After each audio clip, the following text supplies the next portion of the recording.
Well, welcome back, everybody. I'm here to introduce you to my brand new Crux 5. I've actually had the bike for a few weeks. I was injured and wasn't able to ride it for about a week, which was incredibly painful. But I've put quite a few miles on it already. In fact, you can tell it's even a little bit dirty right now. So like they always say, pardon our dust. I don't really care if it's a little dirty. You guys will still get the idea. But yeah, this is the bike that I am racing on this year and probably for the next couple years. So it's brand new Crux 5 in size 56. Ultimately what I did is I just bought the frame set and then stripped my old Canyon Grail that actually cracked. And Canyon is being real jerks about doing anything for me. So yeah, this bike got launched. I saw it on Specialized website and literally just said, okay, let's buy it. So yeah, just bought the frame set and the handlebars from Specialized. So that is the Roval Terra handlebars. And like I said, stripped the other bike and put all the parts on here. So let's take a look at it. So it's size 56 Crux 5, 10R frame. I went with the Roval Terra handlebars. These are 40 wide and 100 millimeter stem. Just for context, I'm about 5'10", 5'10 and a half. So the 56 is a really good size. I don't know if you've noticed, but Specialized bikes have gotten bigger in the last couple of generations. For instance, I bought a 54 Tarmac SL8 S-Works in a size 54 because that's actually what a local bike fitter had told me to buy. I also have an old Specialized Diverge in a size 54, so I assumed that was probably the right size.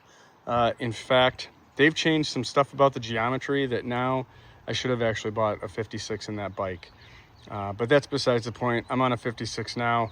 I've adjusted the other bike. I put a longer stem handlebar on there. So that bike is fitting me well. So if you like the smaller feel, then and you're about my height, then maybe you could do a 54. Just know that the spec handlebar that Specialized puts on their 54 on their website is probably going to be too short for you, and the bike's going to feel cramped. So I actually like the 56 on the gravel bike. It seems like it soaks up the bumps a lot better. And then obviously this bike, you have the clearance for the larger tires, in which I have the Thunderbolts in a 2.25 on there. Those are wrapped around Hunt wheels right now, the Hunt Limitless, but I do have some 9 Velos on the way. And then I'm probably going to run the Schwab G1 RS Pros in a 50. And those will probably be my race wheels, just because those have the slightly larger internal width. So I think those are a 32, where these Hunts are only a 27. There's definitely a benefit in running a wider rim, internal rim. I noticed from running these versus running my Zip 303 Firecrests, there's quite a difference there. So just a little tidbit, if you're looking at wider tires, wider rims, definitely look for a wide rim for your bike. Beyond that, we've got the Physique saddle, the adaptive. This is a great saddle. I have the Argo on my, or the other version of this on my road bike. Super comfortable, it's nice. And then I have a very consistent fit between this and my road bike, having a similar saddle and similar bars. I moved my SRAM Force over from the Grail. So we're running the 13-speed SRAM Force in the back. Now, one fun fact, I wanted to change the pulley wheels and they don't sell them. So you actually have to buy the whole SRAM cage for the pulley wheels. So I actually bought the SRAM red cage with brand new pulley wheels. Found it on eBay for 130 bucks. So if you're in the market to replace your pulley wheels, just know that you're not going to find just the pulley wheels for XPLR. You're going to have to buy a whole new cage, but it's actually relatively inexpensive. That cage is carbon fiber, so kind of a nice little upgrade, I guess, from the Force. Beyond that, it's a Force cassette.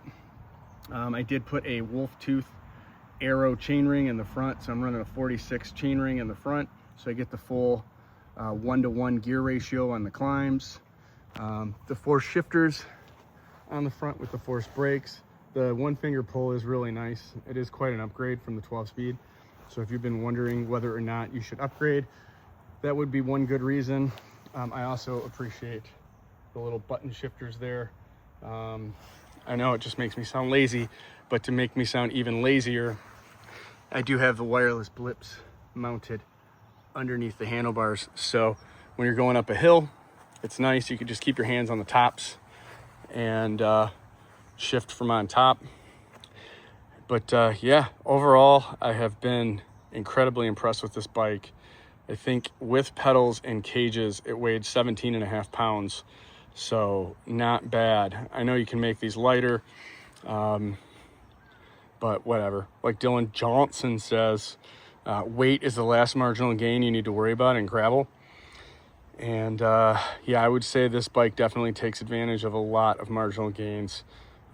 Just for context, here in Michigan, I was rolling around yesterday, 180 watts, wasn't really pushing it, and I averaged 17.3 miles an hour. So you can get pretty fast on this bike without even doing a lot of effort. Overall, super impressed. I raced it a couple weeks ago at a race called Cow Pie. The course went through a farm field, and I went to go around somebody on the grass. Didn't see a wellhead sticking out of the grass, ran clear into it. Wheels actually took it fine. These were the wheels I had.